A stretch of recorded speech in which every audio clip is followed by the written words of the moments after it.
Now say the next chapter is atom, and we know that thing each and every matter is made of atom.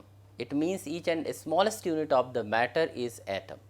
And there are three main particles which constitutes atoms. So one is electron, proton and neutrons.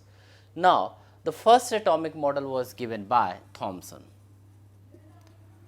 So we will be doing here Thomson's model of atom.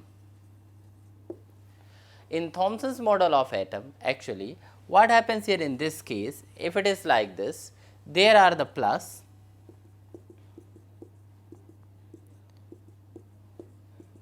and negative is here. It means according to Thomson model, all these positive charges are uniformly distributed in a sphere and its mass is also uniformly distributed in a sphere, and electrons are in between this. This means the negative charges are in between that. So we can say these electrons are like plums in pudding. So first model was given by Thomson and it just tells it is the all entire mass of the atom is uniformly distributed and the charges are also uniformly distributed in the given sphere.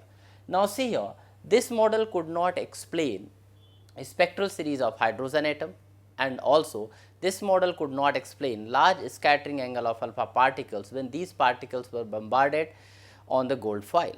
So these are the things about the Thomson model, and these are the limitations also. Last 2 points I have taken as limitations of the Thomson model.